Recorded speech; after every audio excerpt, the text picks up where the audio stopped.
म्हणजे एक माणूस आहे, मला तुम्हाला समजलं ही तुम्हाला सांगतो शासनाला तुम्हाला आमच्याकडे खरंच कृपा करावी आणि आमचं तुम्हाला सांगतो प्रपंच पुन्हा तुम्हाला सांगतो बसवून द्यावा एवढी तुम्हाला सांगतो आमच्या शेतकऱ्याची विनंती आहे. आज जनावर तुम्हाला सांगतो उपाशी मारायला पोटाला हाडं चिटकायला तुम्हाला सांगतो वाचत करण्याची गॅरंटी नाही. आता दुधाचं जनावर आहे जरा बरं वाटतंय पण कुणाची जनावर जर तुम्हाला सांगतो जर दुभतं व्हायचं म्हणलं तर काय करायची परिस्थिती आहे. सगळ्या बाजूने तुम्हाला असा वेळ लागलाय जसं सोन्याला ग्रहण लागतंय ना तसं शेतकऱ्याला ग्रहण लागलंय. मायबापच्या शासनानं तुम्हाला सांगतो खरंच तुम्हाला डोळ्यात पाणी येतात माझ्या बोलताना पण तुम्हाला खरंच माझ्या सांगून चुकलं नाही त्या गोष्टी मी तुम्हाला सांगतो तेवढं शासनानं खरंच तुम्हाला बघावं बस बाकीचं काही नाही. तेवढं बोलून माझं मनोगत व्यक्त करतो बस बाकी काय. शेतकऱ्यांची कर्जमाफी शेतकऱ्यांची कर्जमाफी बोला दुष्काळ जाहीर बोला दुष्काळ जाहीर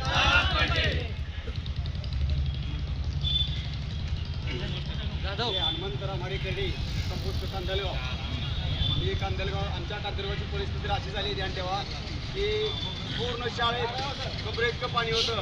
देवा भाऊला माझी एकच विनंती आहे, देवा भाऊ राजस्थानमध्ये काय चाललंय पंजाबमध्ये काय चाललंय ते तरी बघा.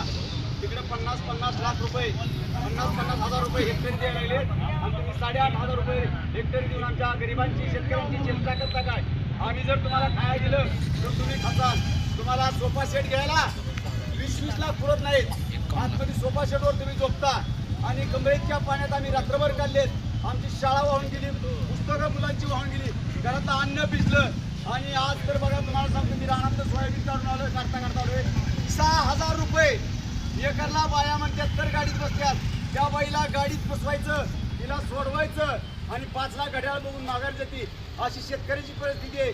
याला सोयाबीन न्यावा तर 4,000च्या वर कुठे काय नाही आणि जरी घेतलं सोयाबीन तर त्याला 1 किलो करता लावते. हा करता कशाचा आहे म्हणजे शेतकऱ्याचीच तुम्ही मारत गेला. ध्यान ठेवा शेतकऱ्यांनी जगायचं कसं आणि राहायचं कसं हे सांगा. देवा भाऊला एक विनंती आहे माझी की देवा भाऊ कमीत कमी तुम्हाला जर नाही काळजी आपली कोणाची आली तर शेतकऱ्याची काळजी करा. आज आमची 20-30 जनावरं बिगर खायला प्यायची झाली राहिली ते पोरं लेकरं बाळं मारकी शाळेतली सोयाबीन काढायला न्यायला लागलोय. 1 रुपया आमचा कर्जमाफी केली नाही, काही शिल्लक राहील नाही घरात. ते लोकांनी जे बाहेरच्या लोकांनी बाकीच्या काय लोकांनी आणून दिलंय पूरग्रस्तांना मदत तेच आम्ही आतापर्यंत खात आलोय. पूर्ण आमच्या गावाचा संसार पूर्ण 100% भिजलेला आहे अशी मी देवाभाऊंना विनंती करतो आणि माझी 2 शब्द संपवतो. छत्रपती शिवाजी महाराज की छत्रपती संभाजी महाराज की चालू आहे का बघायला.